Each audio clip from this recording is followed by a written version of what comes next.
Asal-usul kota Pandeglang. Pandeglang adalah sebuah kota yang terletak di pesisir barat Pulau Jawa. Kota ini termasuk ke dalam Provinsi Banten, sebuah provinsi hasil dari pemekaran Provinsi Jawa Barat pada tahun 2000. Sebagaimana kota-kota lainnya di Nusantara, Pandeglang juga memiliki sebuah cerita mengenai asal-usulnya. Pada zaman dahulu kala, tersebutlah seorang gadis nan jelita bernama Putri Arum. Karena wajah jelita dan sifatnya yang mulia, banyak pangeran yang datang untuk meminangnya. Suatu hari datanglah dua pangeran bernama Pangeran Sai Baguslana dan Pangeran Julihin. Kedua pangeran tersebut merupakan teman satu perguruan.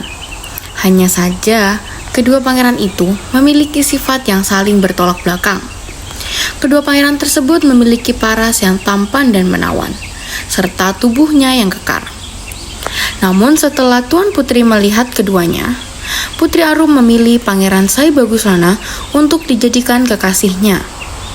Pangeran Julihin tidak terima dan dendam kepada Pangeran Sai Baguslana. Aku tidak akan membiarkan mereka menikah. Aku harus memberi pelajaran pada Sai Baguslana. Sepertinya, Pangeran Julihin membuat sebuah ramuan yang diberi sebuah mantra.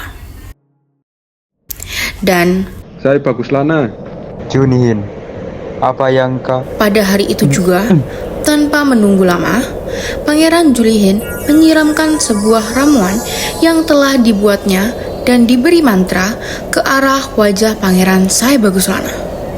Hei Baguslana, bukan hanya tubuhmu yang menjadi tua renta, semua kesaktianmu juga telah musnah. Hahaha. Kakek tua, siapakah engkau ini? Ampun guru, ini Ananda Sai Baguslana. Astaga muridku, kenapa kamu bisa menjadi seperti ini? Apa yang telah terjadi? Pangeran Sai Baguslana pun menceritakan perbuatan Pangeran Julihin kepada gurunya. Sungguh menyesal aku memiliki murid seperti Julihin. Sungguh murid tak tahu diri. Sai Baguslana, buatlah gelang yang besar yang bisa dilewati oleh manusia. Jika Julihin melewati gelang itu, maka kau akan kembali seperti semula. Dan Julihin, ia akan kehilangan semua kesaktiannya. Kemudian Pangeran Sai Baguslana menuruti apa yang disampaikan oleh gurunya. Ia mendatangi sebuah kampung dan membuat gelang seperti yang dikatakan gurunya. Sehingga warga kampung pun menjulukinya dengan nama Ki Pandegelang. Sementara itu, Putri Arum yang tidak mau menikah dengan Pangeran Julihin melarikan diri ke sebuah hutan. Putri Arum juga bingung, kenapa tiba-tiba saja Pangeran Sai Baguslana menghilang. Ternyata Putri Arum melarikan diri di sebuah hutan yang letaknya tidak jauh dengan kampung Ki Pandegelang. Dan sudah menjadi takdir Ki Pandegelang yang sedang berada di hutan melihat Putri Arum yang sedang menangis. Maaf, siapakah Tuhan Putri ini? Mengapa sendirian di tengah hutan seperti ini? Maaf, kakek ini siapa? Nama saya Ki Pande. Kampung saya tidak jauh dari hutan ini. Saya melihat Tuhan Putri sendirian di hutan ini. Nama saya Arum. Saya melarikan diri karena tidak mau menikah dengan lelaki yang berwatak jahat.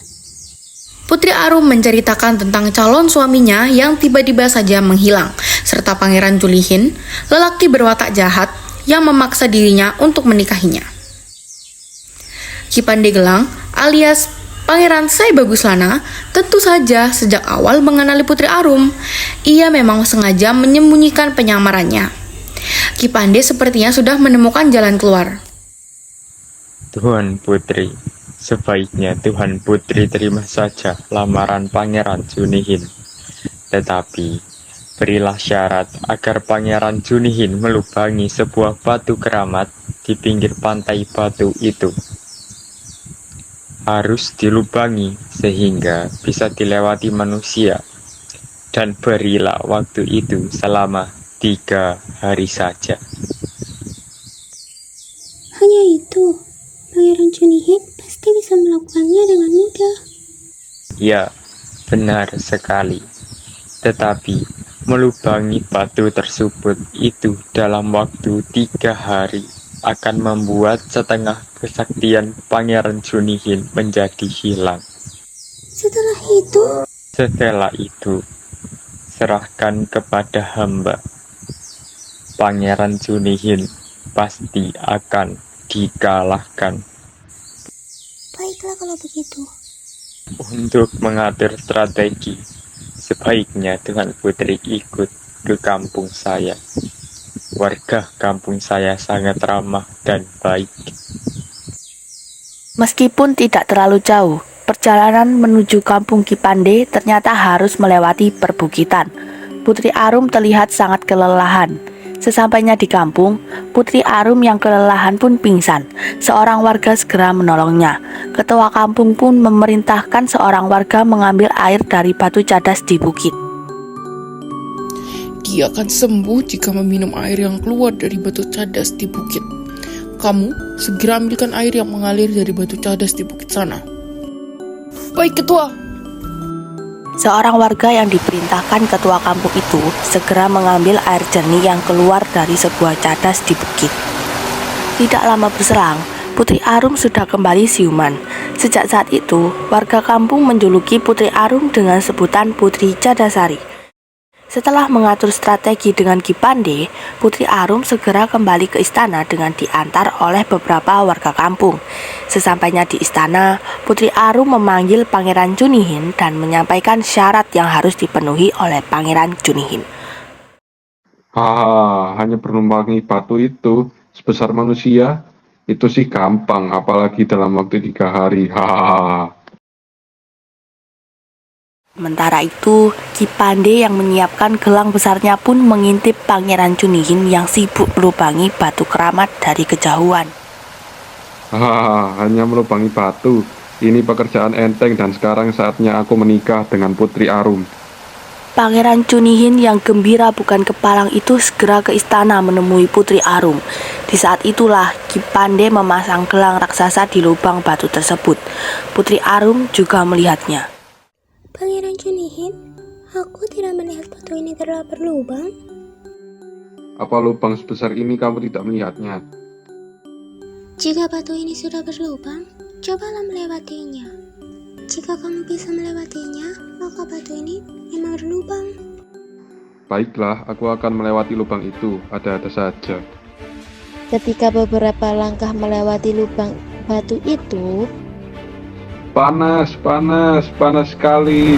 tiba-tiba saja Seluruh tubuhku seperti terbakar.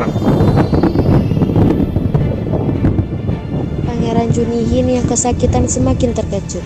Dia tiba-tiba saja berubah menjadi kakek tua renta. Dia juga lumpuh sehingga tidak bisa bangun lagi. Pangeran Junihin belum selesai terkejut melihat perubahan dirinya.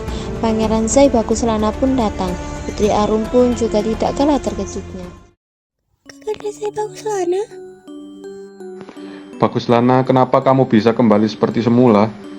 Pangeran Sai Baguslana pun menceritakan kepada Putri Arum peristiwa yang menimpa dirinya akibat perbuatan Pangeran Junihin, termasuk penyamarannya sebagai Kipande. Pangeran Sai Baguslana juga memberitahu Pangeran Junihin bahwa guru mereka lah yang memberikan petunjuk. Ampuni aku, Sai Baguslana, jangan bunuh aku. Untuk apa aku membunuhmu? Kamu sudah mendapatkan pelajaran yang setimpal. Begitulah akhirnya Putri Arum dan Pangeran Sai Baguslana menikah. Kampung yang menjadi tempat Kipande membuat gelang di kemudian hari dikenal sebagai nama Pandegelang. Namun, lama-kelamaan penyebutan Pandegelang berubah menjadi Pandeglang. Sedangkan pantai yang menjadi tempat Pangeran Junihin melubangi batu keramat itu sekarang dikenal dengan nama Pantai Karangbolong. Bolong yang artinya berlubang.